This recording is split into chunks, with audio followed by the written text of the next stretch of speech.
Velório do Papa Francisco na Basílica de São Pedro será aberto amanhã para visitação.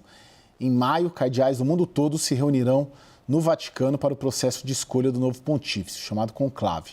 Nosso analista sênior de internacional, Américo Martins, de Roma, tem mais informações.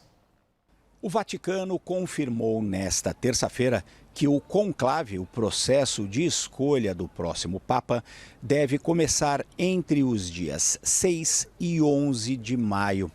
O conclave é um processo bastante imprevisível. Segundo os especialistas no Vaticano, pelo menos 22 cardeais de vários lugares do mundo teriam chances reais de serem escolhidos como o novo Papa.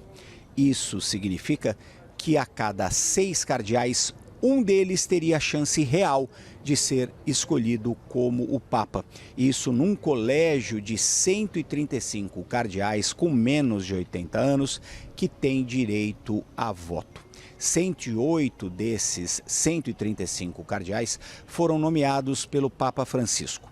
Isso nos levaria a crer que eles têm perfil semelhante ao falecido Papa. Seriam, portanto, reformistas e mais progressistas. Isso, no entanto, não é necessariamente verdade, porque em vários locais o Papa teve que escolher cardeais mais conservadores. É o caso, por exemplo, de algumas dioceses na África, onde a Igreja Católica tem um perfil bastante conservador.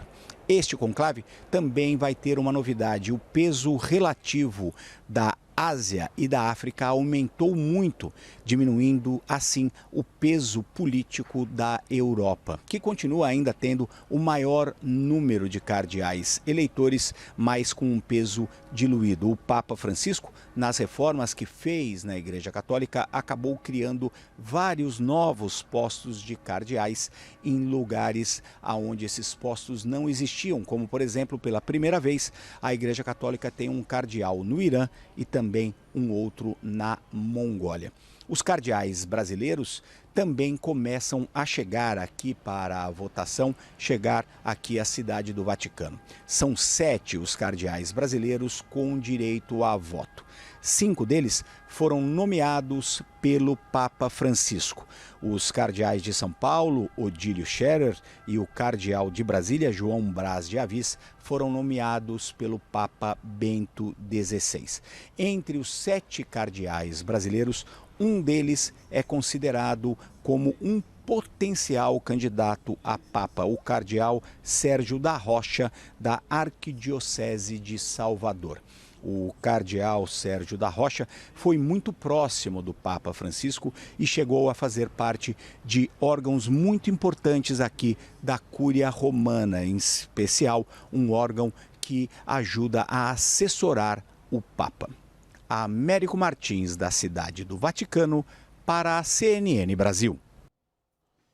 Bom, vamos lá com o Felipe Domingues. Agora o seu crédito inteiro, especialista em Vaticano e doutor em Ciências Sociais pela Pontifícia Universidade Gregoriana, com sede em Roma. Felipe, o que o Brasil, esses 7 cardeais, no universo de 135, mas eles têm um pensamento uniforme? A representação brasileira, vamos dizer assim, nesse conclave. Tem algo que os unifica, que os une em termos de pensamento? Eles são conservadores, ultraconservadores, progressistas, alinhados a Francisco. O que dá para esperar do Brasil no conclave, vamos dizer assim? É uma boa pergunta. Os cardeais brasileiros, eu acho que talvez o que eles têm em comum é uma fidelidade ao Papa Francisco. Acho que a palavra seria mais essa, fidelidade ou lealdade, né? Mesmo aqueles que não são tão parecidos em estilo, eles são muito leais, muito ali fiéis, e você não vê eles criticando o Papa ou dizendo coisas contrárias ao Papa Francisco. Mas eles são muito diferentes entre si, né? Você tem, por exemplo, o cardeal Dom Leonardo Steiner, que é o arcebispo de Manaus, é um bispo da Amazônia.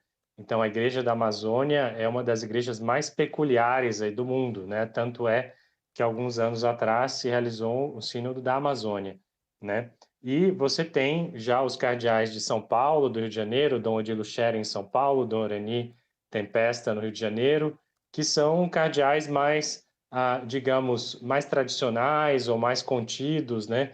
Não tem aquele perfil tão carismático como é o Papa Francisco, mas que são muito fiéis e muito leais e são ali próximos do povo, do jeito deles, né?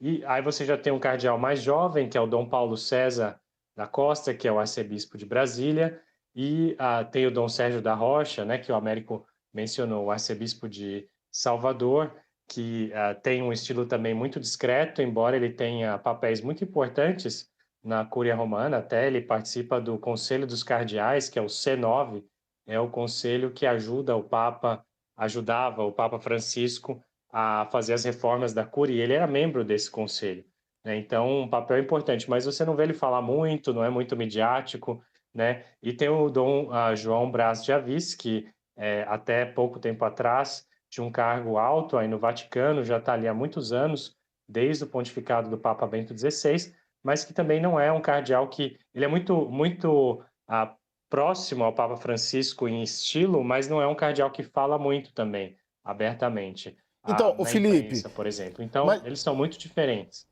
você apostaria, pode ser que os brasileiros apostem, vamos dizer, em cartas diferentes ou em papáveis diferentes, cada um caminha num sentido? O fato de serem todos brasileiros não significa que todos vão apostar na mesma opção, vamos dizer assim? Sim, acho que eles podem ir em caminhos diferentes, sim. Tudo depende da dinâmica ali do conclave, né?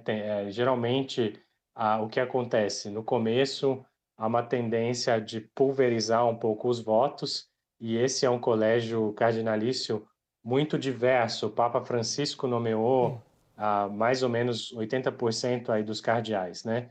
Que estão hoje no colégio entre os eleitores. E tem cardeais de partes do mundo que nunca tiveram um cardeal, né? Por exemplo, Mongólia, Mianmar, Cabo Verde, o Paraguai, a Timor-Leste, enfim, outros países também que nunca tinham tido cardeais e que hoje têm um cardeal. Então a gente não sabe muito bem como é que eles vão se comportar entre eles. Eles não se conhecem tão bem. Os cardeais não é que se encontram com frequência, eles estão cada um no seu país e às vezes se encontram em Roma. Essa é uma das poucas ocasiões em que todos os cardeais são convocados para Roma, né, quando morre um papa. Então, eu acho que os cardeais brasileiros eles vão jogar um pouco o jogo deles. Cada um tem um estilo, talvez conversem, claro, né, entre si, é normal, mas talvez façam parte de um grupo mais amplo, que é o grupo dos cardeais latino-americanos. Acho que aí talvez tenha um pouco mais de unidade num contexto global mais complexo. Lorival, você mantém sua aposta num Papa italiano? E só para sim, mas só para dar os números aqui, né? Latino-americanos, sul-americanos são 17. América do Norte, que inclui também Canadá e México, né? Lembrando que Estados Unidos são 10, são 20. Né? Então, Europa são 53, Ásia são 23, África são 18, Oceania são 4. Né? Eu queria falar de um papável, são muitos papáveis, né? Mas tem um interessante, que é um americano, cardeal de Newark, Joseph Tobin. Ele é a favor dos direitos dos imigrantes. Né? Ele tem uma experiência de líder da ordem redentorista, né? Redentorista. E ele que é uma congregação de missionários que trabalham em mais de 80 países, então ele é bastante cosmopolita. Ele fala, além de inglês, ele fala espanhol, português, francês e italiano. Então, para você ver, um cara desse, se o pessoal, aí, os asiáticos, os latino-americanos, os africanos se juntam e falam assim, vamos colocar um americano que é a favor dos direitos dos imigrantes, só para botar fogo no parquinho, né? Já seria algo de muito impacto. Mas entre os italianos, né, a gente já tem falado bastante, tem o Pietro Parolin, que é o secretário de Estado, que ele negociou com a China, né? Tem o Matteo Zuppi, que é mais reformista, mais a favor dos direitos dos homossexuais e que foi enviado para a Ucrânia, né? E para a Rússia. mas em defesa, né, da Ucrânia. E tem o Pier Battista Pizzaballa, que é o patriarca latino em Jerusalém, que se ofereceu para ser trocado por reféns, né, judeus do Hamas, e também que visitou Gaza em maio de 24. Então, os italianos têm perfis bastante fortes. Professor Felipe, para encerrar, a sua aposta também, eu sei que é difícil falar disso, não quero nem perguntar a aposta de nomes, mas de perfis, vai nessa linha dos italianos também? Não necessariamente. Eu acho que há uma tendência a que não seja outro latino-americano, né? Acho que o Papa Francisco deixou uma marca muito forte da Igreja da América Latina, então outro latino-americano na sequência acho que seria um pouco demais, assim como outros jesuítas seria um pouco demais.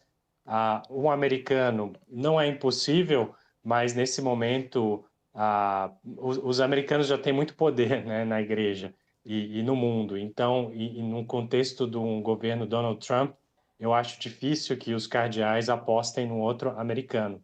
Não é impossível, mas acho difícil. Então, resta um pouco a Europa, a Ásia, a África, né? Acho que provavelmente será um europeu, mas talvez não necessariamente um italiano, porque eu acho que esses cardeais que estão fora da Itália, né, em outras partes do mundo, acho que eles não vão querer voltar para a Itália, né? Que tenha de novo um Papa italiano, depois de, acho que é uns 40 anos sem o Papa italiano. Não é impossível, mas se eu tivesse que apostar nesse momento, apostaria em algum outro europeu.